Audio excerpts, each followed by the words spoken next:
Hello，大家好，歡迎收聽茶餘飯後，我係嘉星。我係小青，今日好興奮，因為我哋台長 Betty Lam 啱啱先至喺撒哈拉跑完100公里超級馬拉松，尋日先返到香港。100公里喺香港毅行者都玩過6次啦，但佢都話沙漠完全係另一個世界，成件事係佢人生入邊最硬嘅一關。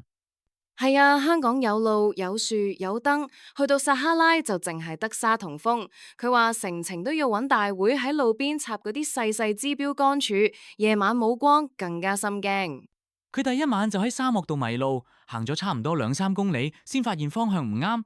嗰陣佢又臨又驚，前唔到後唔到咁。不過佢好冷靜，見自己離大營仲唔算太遠，就決定唔好死頂，索性兜翻轉頭翻大營，由頭再出發。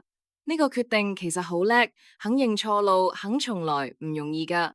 之後大會就幫佢撮合咗一位法國跑手，一樣係自己一個去噶。2個陌生人就咁一齊喺沙漠黑漆漆入面慢慢摸路，行咗成9個鐘。你諗下，夜晚大約7-8點出發，行到凌晨4點幾先揾到第2個大營，四圍黑晒，又得沙同風聲，淨係諗個畫面都起雞皮。去到第2個大營，Betty 淨係瞓到1個鐘頭多啲，清晨6點15起身，本身以為會越到喐唔到，點知精神疲勞同膊頭背包嗰啲痛，竟然好似散咗大半咁。佢話嗰刻有種身體好誇張喎，原來仲有貨喺度嘅感覺，所以唔再諗咁多，着翻鞋就再上路。其實好多時人哋講極限都係你個腦先喊停。不過肉身真係要還噶。第一日夜晚行到40公里，佢左腳腳板底起咗個大水泡，痛到每踩一步落沙都好似針扎咁。係啊，喺水站揾工作人員幫佢簡單處理咗，但係都止唔到痛。佢話嗰陣淨係記得村上春樹句說話：Pain is inevitable, suffering is optional。佢就係捉住呢句嘢嚟頂，痛係走唔甩，但係點樣面對就自己揀。於是就咁頂住個痛腳，再行多50幾公里先至到終點。聽到都覺得癲。仲未講完噶，為咗減背包重量，佢淨係帶咗3包壓縮飯。第一日已經食晒，第二日成日就靠2碗湯、2罐汽水，由朝早6點幾行到夜晚8點。你諗下，咁樣基本上係冇乜固體食物，靠意志行路。一般人午餐冇得食都投訴成晚啦，佢就喺沙漠度行住肚餓，跑緊超馬。沙漠最陰功係啲大沙丘。去第3個大營前有個水站，就係大沙丘之後，先要慢慢爬上去100幾米高，再直直咁滑落去。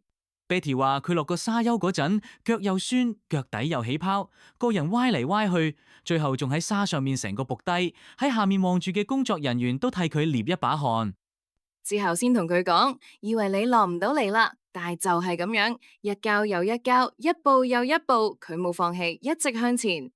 最後 Betty 用咗34個鐘53分鐘，成個人幾乎冇瞓覺咁，終於完成晒100公里。唔係淨係體能，更多係心理上嗰種，我都唔知自己做唔做到，但係我試到盡嗰份勇氣。我覺得佢呢個經歷俾我哋最大啟示就係，人生好多沙漠都係咁，會迷路，會食唔飽，會跌親，但你揀翻轉頭重整再行，或者揾人結伴行，其實已經係一種力量。同埋唔好少睇自己嗰啲，再多一步，好似 Betty 咁，每一步都好痛，但係加埋就變成一個100公里嘅故事。希望聽緊呢集嘅你，如果而家都喺度捱緊自己嘅沙漠期，可以記住嗰句：痛係走唔甩，但苦唔苦可以自己揀。今日時間差唔多，祝 Betty 好好休息，又期待佢下一個瘋狂計劃啦。多謝大家收聽茶餘飯後，我哋下次再同你飲住茶，慢慢傾，拜拜。